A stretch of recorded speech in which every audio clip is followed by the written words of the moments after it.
Recuerdan ustedes en el corazón mismo del Evangelio de Mateo, cuando Pedro intenta disuadirle a Jesús de su misión, luego de la profesión de fe, hay un momento muy amargo, ¿no es cierto?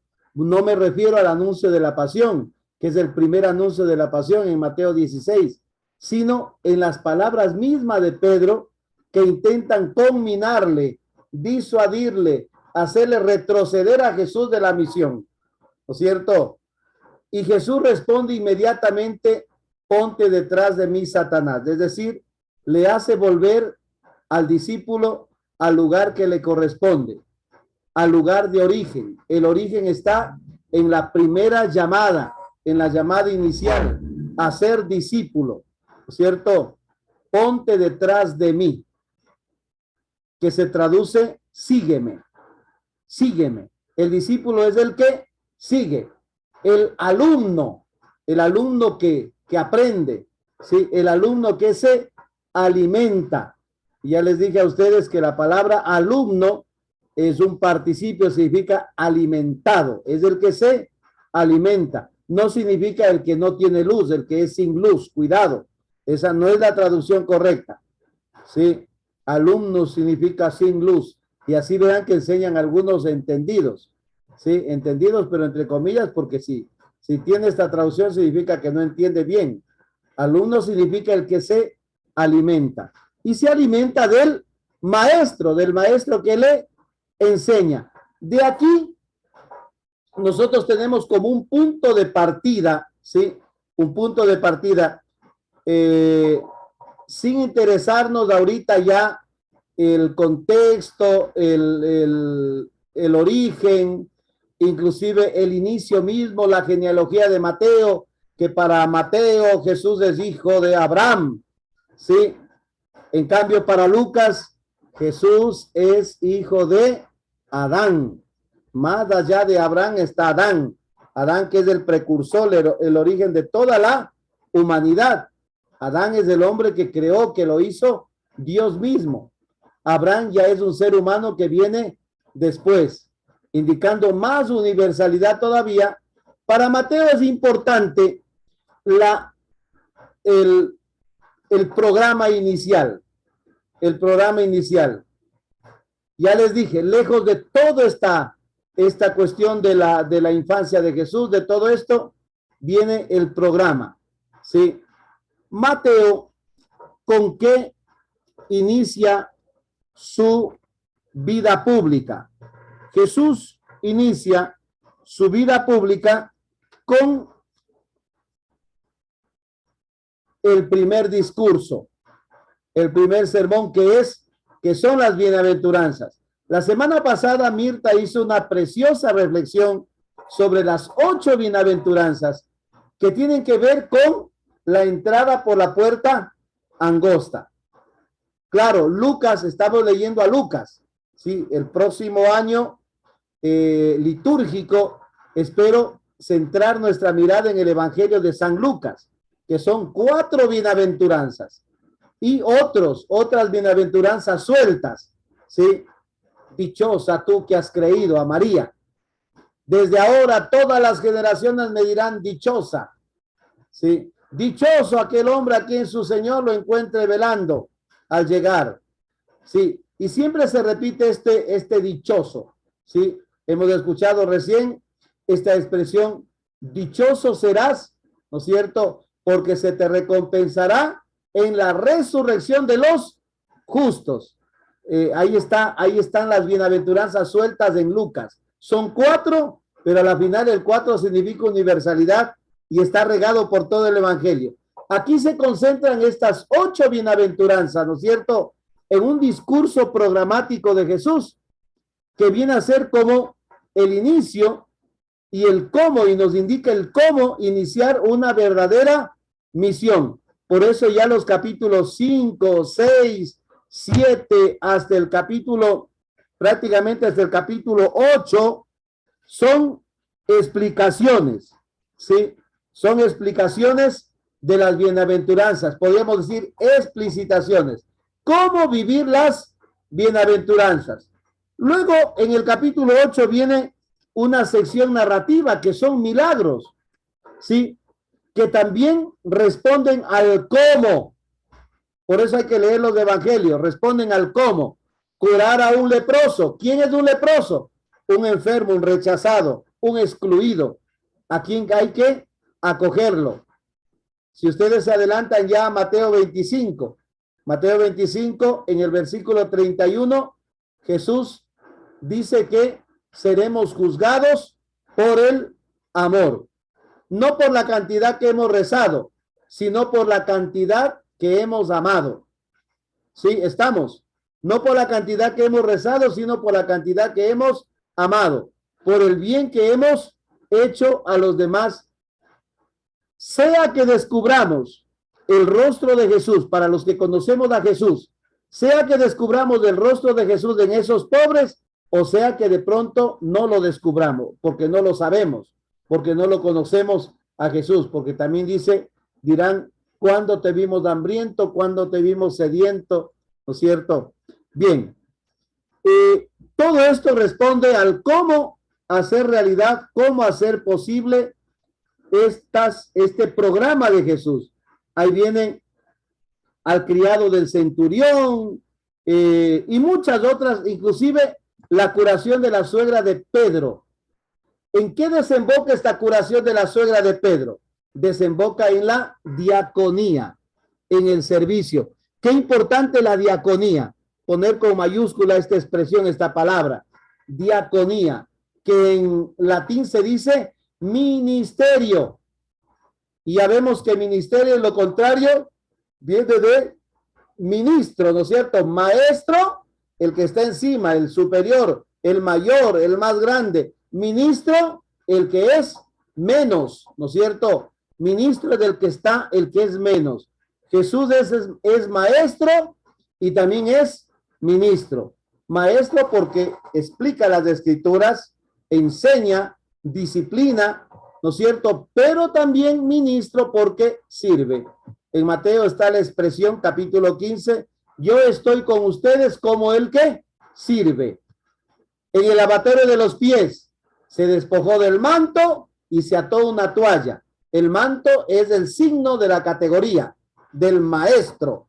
Es más, pero se saca eso, se despoja, es un signo, es un simbolismo muy hermoso. Y se ata una toalla, asume la actitud de ministro, de menos, sin dejar de ser más, es menos también. Él es el maestro y Jesús mismo dice, yo soy Señor y Maestro, y no se equivocan al decirme, pero siendo Señor y Maestro, me hice ministro, me hice menos. ¿Sí? Uno no pierde nunca la dignidad cuando sirve e inclusive cuando asume las peores actividades que puede un ser humano, inclusive hasta deplorar, que es la actitud de un servidor, de un esclavo, lavar los pies a sus discípulos, lavar los pies de otro, que solo un esclavo puede hacer, ¿sí? La suegra de Pedro aquí simboliza el diaconado, la diaconía. Jesús nos levanta no para que nosotros de pronto sigamos con la misma actitud, con la misma vida, con el mismo pasado. El hecho que Jesús nos dé una mano, se acerque hacia nosotros para levantarnos, quiere decir que esa actitud, esa cercanía de Jesús tiene que poner una marca en nuestra vida, marca y nos da un nuevo horizonte que es el servicio. Eso pasa con la suegra de Pedro, sin signo de la comunidad que sirve ante la presencia de Jesús, ante la cercanía de Jesús. Luego vienen numerosas curaciones, inclusive hasta la tarde, cuando era prohibido hacer algo, pero Jesús no se niega. La vocación apostólica tiene exigencias. Todo tiene su secuencia. La vocación apostólica tiene exigencias. ¿Cuáles son las exigencias? Primero, desprendimiento. Las zorras tienen madrigueras, las aves del cielo tienen nidos, pero el Hijo del Hombre no sabe dónde levantar la cabeza. Capítulo 8, versículos tenemos el versículo número 18. Te seguiré, Señor, donde quiera que vayas. Jesús está caminando, y cuando Jesús está caminando, se mueve de un lado al otro. Es un maestro en salida, no tiene un lugar fijo donde quedarse. Si quieres seguirme, tienes que saber que yo estoy caminando, no tengo nada, no tengo un sitio fijo. Si es así, bueno, vente. Y por eso pone esta comparación. Luego viene una segunda, ¿no es cierto? Déjame enterrar primero a mi padre. Y Jesús le dice algo muy fuerte: deja que los muertos entierren a sus muertos. ¿Sí? No te preocupes por asuntos de muerte, porque el reino es vida y estamos para anunciar la vida, para celebrar la vida. ¿Sí? El ser humano, el hombre, el discípulo de Jesús, no está para lamentar la muerte, para seguir de pronto una realidad de muerte, una realidad estancada, sino para celebrar la vida y enseñar a los demás a celebrar la vida. Por eso en el Evangelio de Mateo es muy importante los banquetes de boda, ¿sí? Luego viene, todo va preparando al discurso apostólico. Para poder ser un buen discípulo, ya vemos las condiciones de seguimiento. Luego vienen también, el discípulo de Jesús tiene que estar bien seguro, tiene que ser una persona bien firme, una fe bien centrada en el camino, ¿sí? Tanto en Marcos como en Mateo vemos nosotros este texto de la tempestad calmada, ¿sí? En Lucas también capítulo 8, en Marcos 4 y en este capítulo de Mateo. Justamente Lucas y Mateo coinciden en el capítulo 8, ¿sí? La tempestad calmada, como signo de la realidad de la comunidad eclesial. ¿Qué está pasando dentro de la comunidad? La comunidad es una barca, la iglesia es una barca a merced de los peligros externos, de los vientos, ¿no es cierto?, de afuera, de esos vientos inclementes, de ese oleaje inclemente que amenaza con hundir la barca, y de unos discípulos que sienten miedo, que tienen mucho miedo y no saben qué hacer, ¿no es cierto? Y vemos una actitud de Jesús, en cambio, que está durmiendo. ¿Por qué Jesús duerme? Porque Jesús confía. Él confía que a pesar de todo, ¿no es cierto?, la obra es de Dios, la barca la conduce Dios, el mundo lo controla Dios, la historia la controla Dios. Y ahí viene el reclamo: ¿por qué no tienen fe? Todavía les falta fe. En Marcos es muy severo. Hoy justamente con Ariel Álvarez Valdés estamos viendo eso, ¿no es cierto? Marcos es demasiado severo. Marcos dice, no tienen fe. O sea, afirma que no tienen fe. Son un grupo de discípulos prácticamente que no valen, perdone la expresión, para nada. No tienen fe. Ustedes no tienen fe. En cambio, Mateo suaviza un poquito más y dice, les falta fe. Sí tienen fe, pero todavía les falta. En Lucas hay que aumentar la fe, hay que trabajar por la fe, ¿no es cierto? Cuando los mismos discípulos le dicen, Señor, aumenta nuestra fe, expresión de Lucas. En el Evangelio de Juan, la fe inclusive se constituye en una tarea, ¿sí? En un trabajo. La fe es un trabajo, la fe es una tarea. Claro que es un don de Dios, pero también es una tarea. Cuando los discípulos en el capítulo 6 de Juan le preguntan, ¿cuáles son las obras que el Padre quiere que hagamos? Y Jesús le dice, la obra que mi Padre quiere que ustedes hagan es que ustedes crean en el que Él ha enviado. O sea, que crean en mí. Esa es la obra, ¿no es cierto? Que crean en mí. Pero verán que creer no es solamente un sentimiento, un imaginario subjetivo. No, creer es adherirse a Cristo, al de la cruz, al Cristo sufriente, para resucitar con Él. No es nomás, ¿no es cierto?, adherirse a su obra redentora, que es la promoción del ser humano, la vida del hombre, del enfermo, como decía ahora el Evangelio, del ciego, del cojo, del lisiado, ¿no es cierto? Aparecen 4 categorías sociales de exclusión frente a 4 categorías sociales, ¿no es cierto?, que están por encima de todos. Los amigos, los vecinos ricos, ¿no es cierto?, los parientes, todas estas personas que están ostentando siempre el poder por encima de los demás. Y en cambio, ¿en detrimento de qué? De una sociedad totalmente empobrecida, a quien nada les toma en cuenta, a quien nadie le invita a nada. Al contrario, cada día más excluidos y más condenados a la muerte. Sí, una sociedad condenada a la muerte. No sé si se dieron cuenta en la lectura, ¿sí?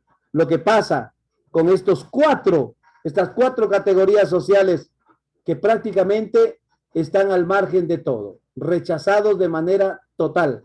En cambio, Jesús dice, a ellos hay que invitar al banquete, porque así como los otros banquetean y se divierten, también los de acá tienen derecho al banquete, ¿no es cierto? Tienen todo el derecho.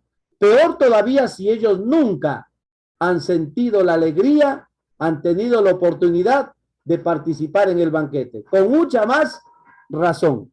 Por eso el evangelio es buena noticia, ¿no es cierto? Es buena nueva. Eso es evangelio, ¿sí? Anuncia la buena noticia a aquellos que son excluidos, aquellos que son rechazados por la sociedad entonces.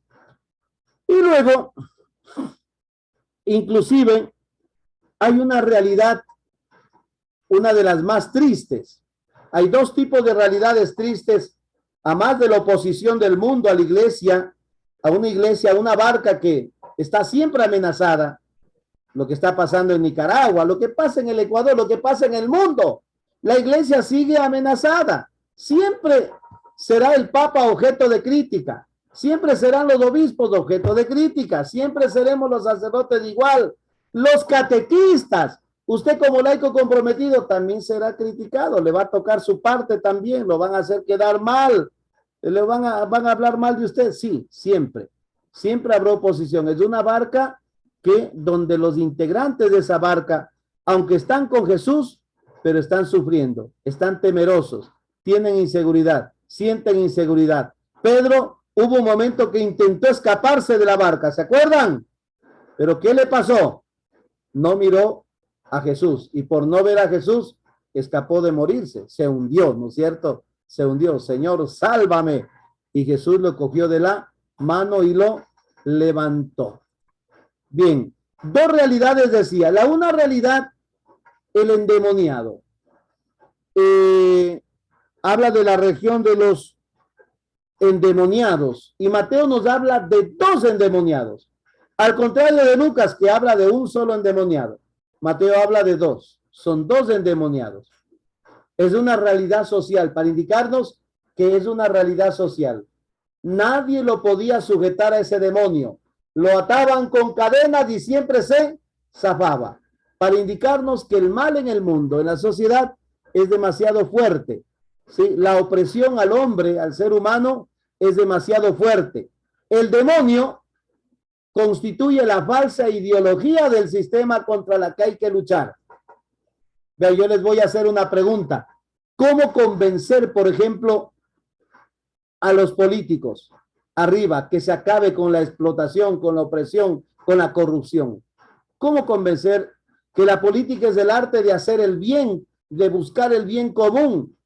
Y no es una profesión, no es una carrera.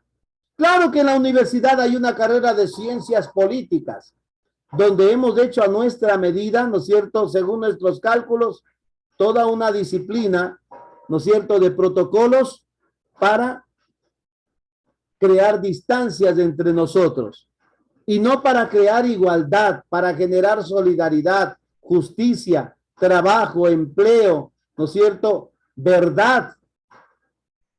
Ese es el demonio. Ese es el demonio. Y Jesús lucha contra esa falsa ideología. Acuérdense que en Mateo existen estas 3 tentaciones. Las tentaciones de Jesús en el desierto, ¿no es cierto? Tentaciones del diablo, dice que Jesús tuvo 40 días y 40 noches en el desierto. Y Jesús es tentado por el demonio. Toda su vida, ¿sí? El diablo estuvo queriendo aprovechar de Jesús, pero no pudo. Contra Jesús no. Pero ahí vemos, ¿sí? Un gadareno, dos gadarenos que salen al encuentro de Jesús, ¿sí? Y ven en Jesús una amenaza. ¿Qué tenemos que ver contigo, Hijo de Dios? ¿Has venido para atormentarnos antes de tiempo? El demonio siempre verá en Jesús una amenaza. Cuando nosotros anunciemos la palabra de Dios como debemos anunciar, esa palabra siempre será una amenaza contra el sistema. ¿Sí? El demonio ve en la palabra de Dios una amenaza, en la práctica de Cristo una amenaza, ve en la construcción del reino una amenaza, y por eso intenta acabar con Jesús. Y Jesús los manda a una piara de cerdos. La segunda realidad triste es la realidad de paralíticos. ¿Sí? El paralítico es el que depende de los demás.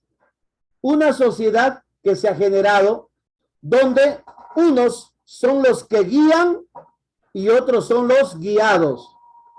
Los guiados, Jesús mismo los denuncia, ¿no es cierto? Y les llama guías ciegos.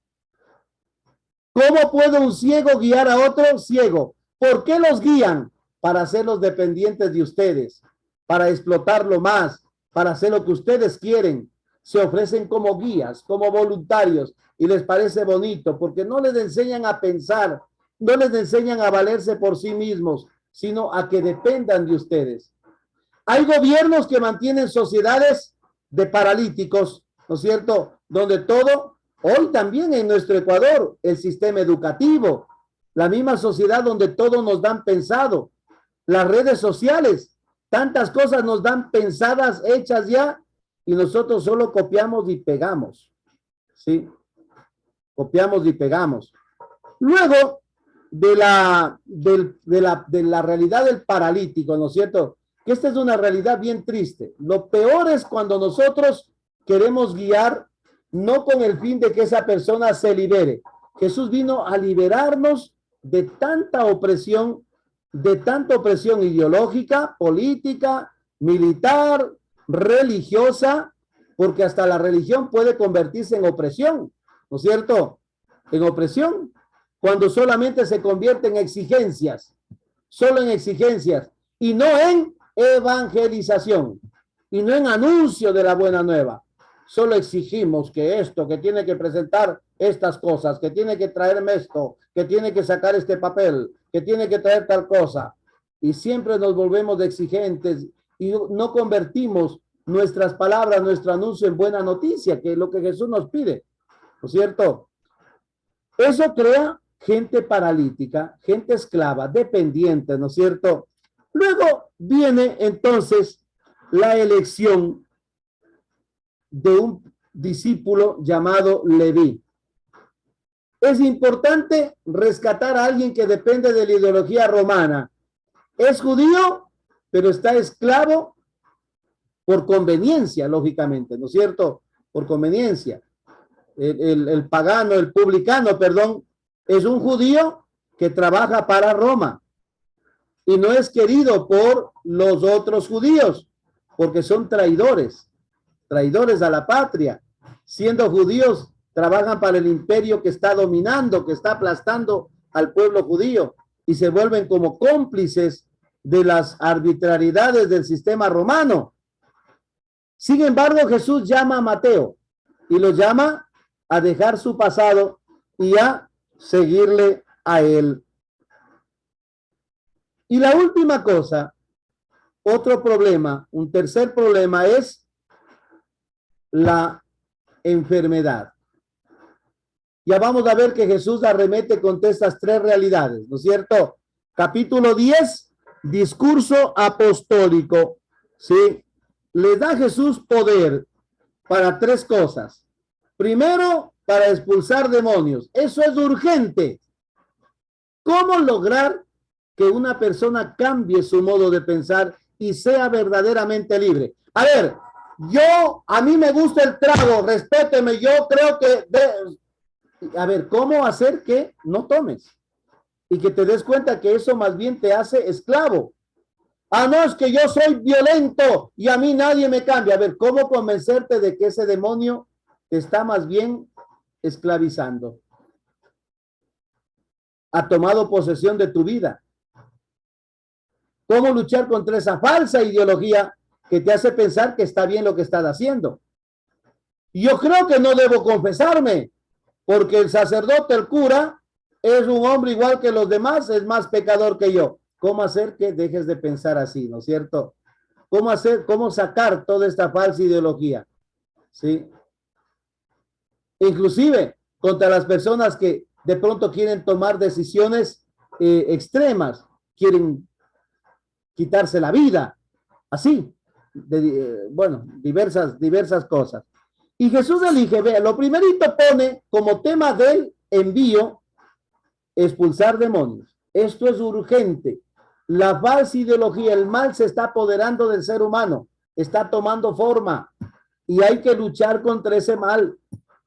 Y Jesús da las herramientas, cómo acercarnos a una realidad donde de pronto es totalmente contraria a lo que Dios quiere.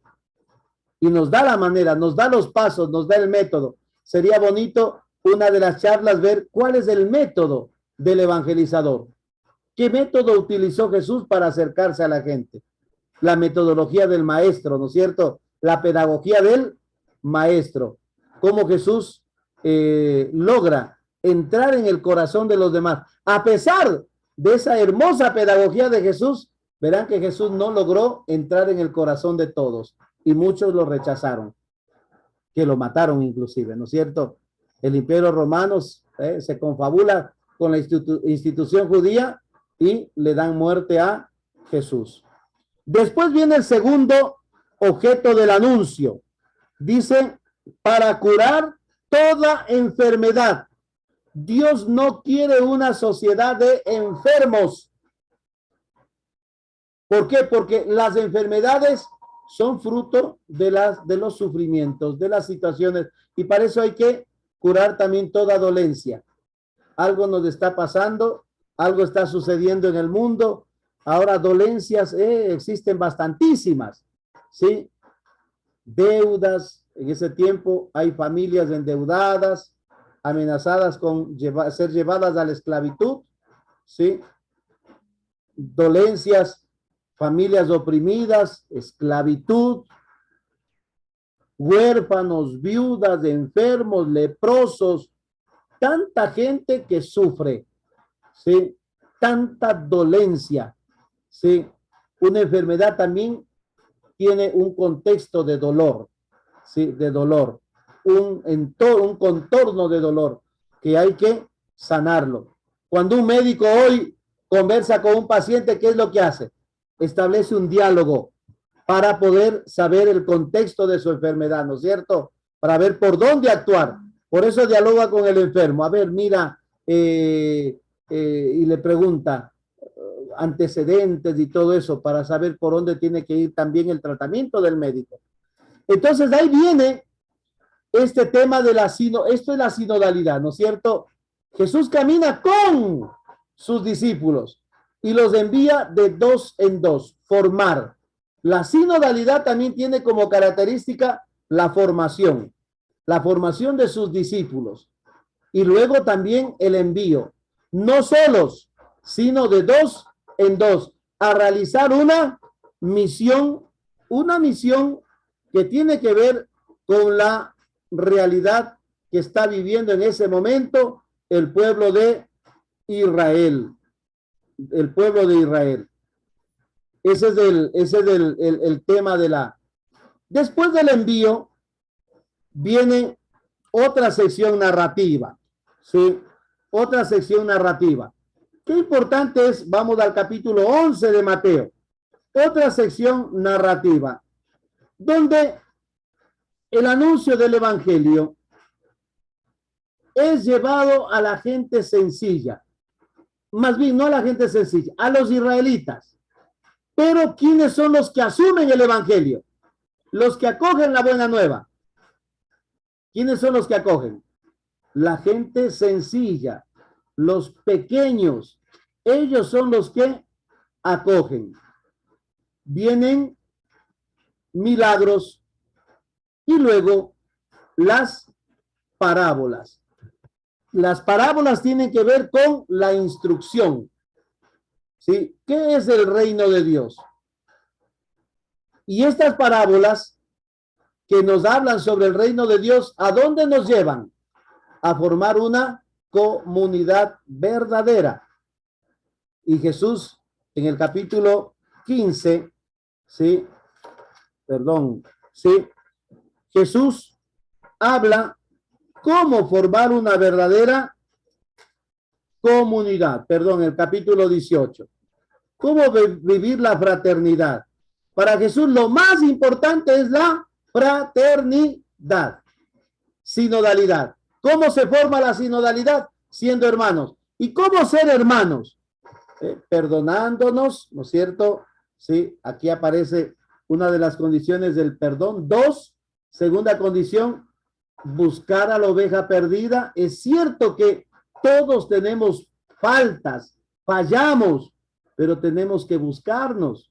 Hay que buscar a la oveja perdida. Tal persona se ha ido, no viene, no asoma. En la catequesis, este niño no viene. Hay que salir a buscar. Hay que ir a buscar, no portarnos legalistas. 3 faltas y fuera. ¿No es cierto? A veces somos demasiado legalistas. Y no ha venido, se fueron. No. Busquen a la oveja perdida. Evitar escándalos. El escándalo destruye a la comunidad. Sobre todo cuando estos que ven un escándalo son pequeños. Verán que los pequeños no son los niños. Los pequeños son los sencillos, la gente sencilla, la gente humilde, que pone tanta confianza, ¿no es cierto?, en nosotros, en el sacerdote, en el catequista, en el obispo y todo lo demás. Y Jesús prácticamente nos dice, no los defraudes, por favor, no los defraudes. ¿Sí? Esto es importante. Luego, para venir ya, perdón, a este discurso escatológico, ¿sí? El último discurso, el escatológico. ¿Qué es lo que va a suceder al final de los tiempos? El discurso escatológico, lo que va a suceder al final de los tiempos, ya cuando llegue la hora definitiva de que Dios nos juzgue, ¿no es cierto? Todo esto se conecta con el capítulo 5 del 1 al 11, las bienaventuranzas. Hemos cumplido este discurso, hemos hecho realidad el anuncio de este reino, de esta buena nueva. ¿Qué es la buena nueva? Las bienaventuranzas. Bienaventurados los pobres de espíritu, porque de ellos es el reino de los cielos. Qué bueno que esos que se enriquecen tanto, demasiado, algún rato renuncien a eso para poder ayudar a los más pobres, a la gente tan pobre que, imagínense ustedes, solo con un día de guerra, eso en dinero se solucionaría el hambre en África, con un día. ¿Cuánto se gaste? ¿Cuánto creen ustedes que cuesta un misil? ¿Cuánto creen ustedes que cuesta un tanque de guerra? ¿Cuánto ustedes creen que cuestan todas estas armas sofisticadas que ahora se utilizan? Son millones y millones de dólares.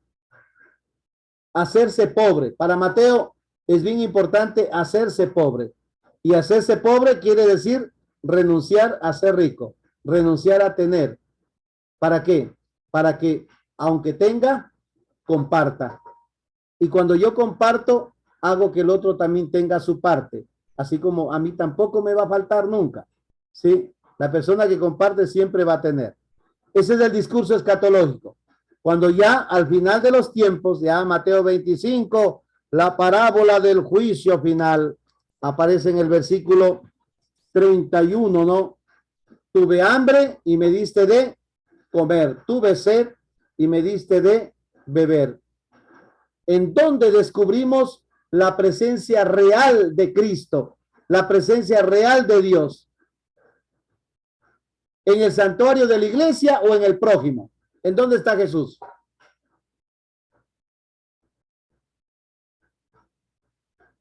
en el prójimo, en el pobre, ¿no es cierto? Estamos. Tuve hambre, el hambriento, el que no tiene para comer. Tuve sed y era forastero, me recibiste en tu casa, fuiste buena gente, me diste un cuartito para vivir. Me tuviste paciencia porque mis costumbres no son las mismas tuyas. Ve, este cochino no ha sabido bañarse. Ve, este puerco no sabe lavarse los pies. Ve estas costumbres de comer que tiene. No, yo no me gusta tener esa gente aquí. Qué asco. Ves, ha sabido hablar de esta manera. Ves, no, acoger, acoger. Inclusive una de las obras de la misericordia es enseñar, ¿no es cierto? Enseñar al que no sabe. Si esa persona no sabe algo, enséñele. Y enséñele poco a poco. Las cosas no se aprenden de la noche a la mañana, se van aprendiendo poco a poco, hasta crear una cultura, ¿no es cierto? Hasta crear una cultura en nosotros. Bueno, con esto cerramos. La próxima semana vamos a darles la programación de la Semana Bíblica Nacional, como la Semana Bíblica Diocesana, que es la misma Semana Bíblica Nacional. Esa va a ser a nivel nacional.